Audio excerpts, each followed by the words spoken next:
Sejam bem-vindos ao Mundo de Amanhã. Eu sou Jean-Claude e eu vou guiar você nessa trilha do curso chamado Do Colapso à Transição. Vamos hoje estudar o assunto carbono. Depois de ter feito um primeiro curso sobre antropoceno e um segundo sobre energia, agora vamos estudar o assunto carbono, que é um assunto crucial nesse processo todo das mudanças que a gente está descrevendo nesse curso do Mundo de Amanhã.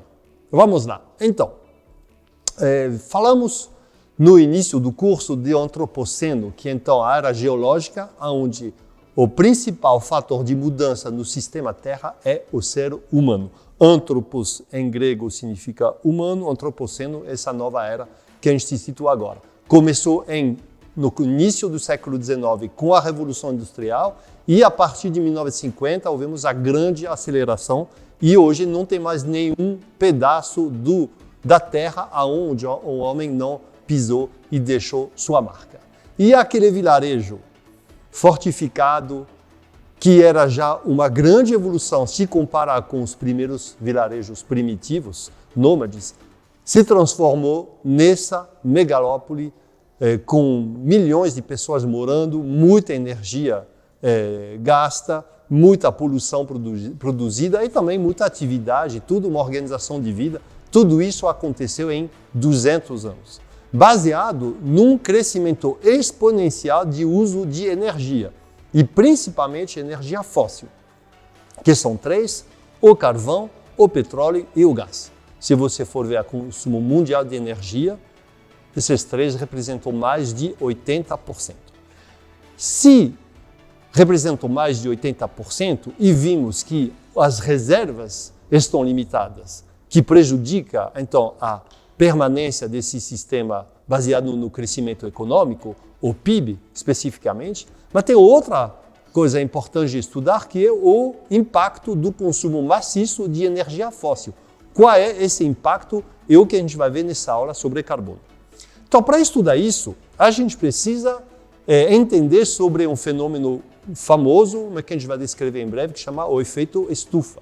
O efeito estufa é o fato de toda a radiação solar chega na Terra, boa parte desse calor, que vem do Sol, volta para o espaço.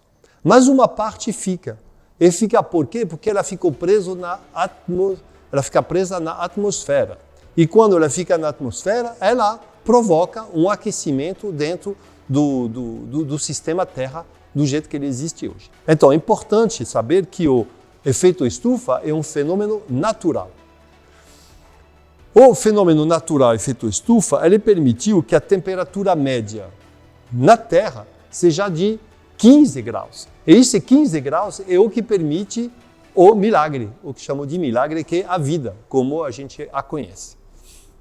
Se você vê em Marte, que tem uma atmosfera muito mais fina e aonde então toda a radiação solar que chega, quase toda escapa, então não tem efeito estufa e a temperatura média fica em menos 50 graus. E isso não permite o milagre da vida.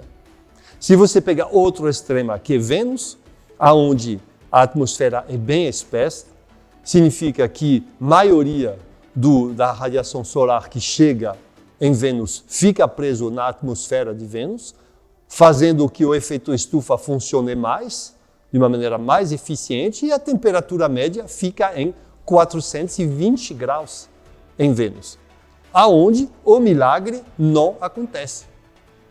Ou seja, o efeito estufa é natural e foi isso que permitiu manter uma temperatura média de 15 graus, isso que permite a vida como a gente conhece na Terra.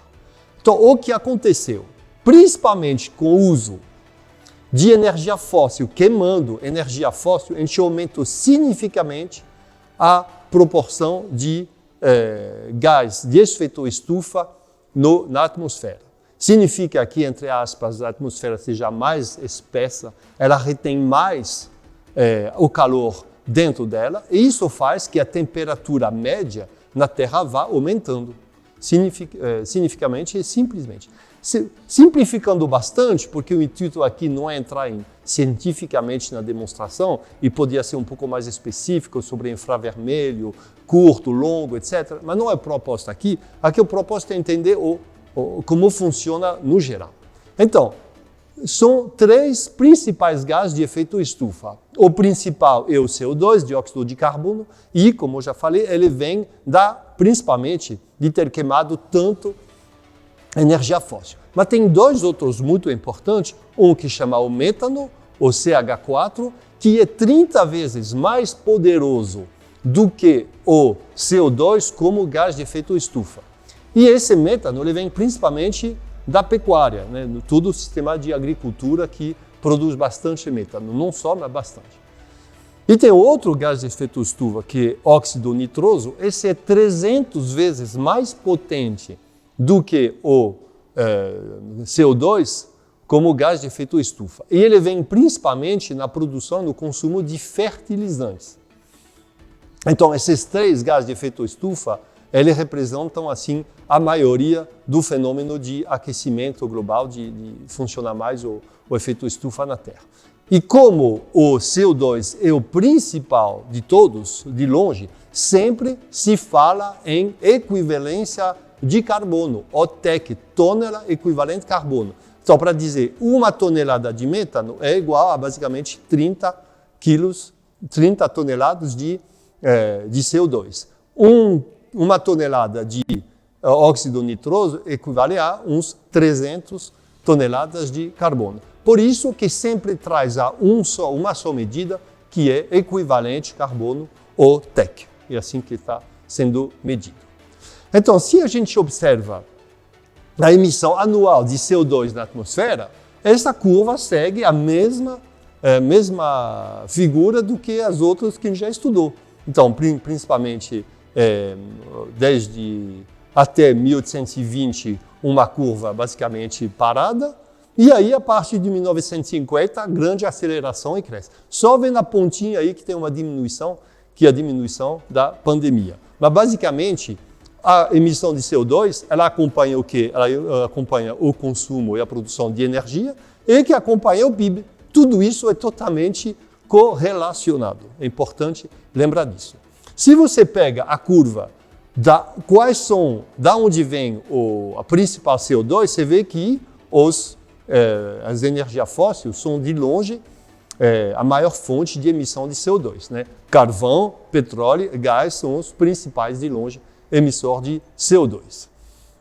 Aí, se você pegar esse gráfico, ele é também bem interessante, porque ele mostra que desde lá que a gente consegue ter uma medida, né, que os cientistas conseguem fazer uma medida da concentração de CO2 na atmosfera, que se mede em ppm, que é partículas por milhão, ou parte por milhão, ppm. Né? Esse ppm estava no máximo a 300 ppm desde 800 mil anos, e agora, recentemente, aumentou essa concentração de uma maneira muito, muito acelerada para chegar acima de 400 recentemente, isso a primeira em quase 1 milhão de anos. Então, é uma mudança que é significativa. E essa concentração de CO2 acelera o efeito estufa, consequentemente, aumenta a temperatura média.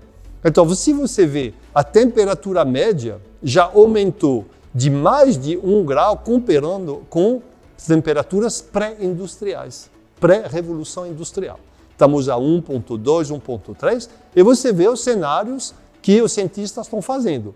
Isso, estamos indo para chegar no pico, que vai chegar mais ou menos em 2 graus, rapidamente, e depois, conforme as políticas que a gente vai ver mais para frente no curso, pode ficar parado abaixo de 2 ou algumas outras que chegam a mais de 5 ou 6 graus acima das temperaturas pré-industriais. Ou seja, essa mudança de concentração de CO2 na atmosfera tem uma consequência direta na temperatura média no sistema Terra. Isso a gente vai ver que tem consequências. Umas simples, e que é importante entender, o que a gente chama essas curvas de retroação. A curva de retroação, elas explicam que quando um fenômeno acontece, na verdade, ele alimenta a aceleração desse mesmo fenômeno. Se pegar o exemplo dos oceanos, a gente tem um aumento da parte de CO2 na atmosfera. Isso faz que a atmosfera fique mais quente. Se a atmosfera fica mais quente, significa que o oceano, que é um poço de carbono, absorve mais CO2 e também fica mais quente. E se ele fica mais quente, então ele vai absorver menos CO2. E então, se ele absorve menos, a proporção de CO2 aumenta. Ou seja, aumentando a proporção de CO2, faz uma curva de retroação que ela alimenta a si mesmo.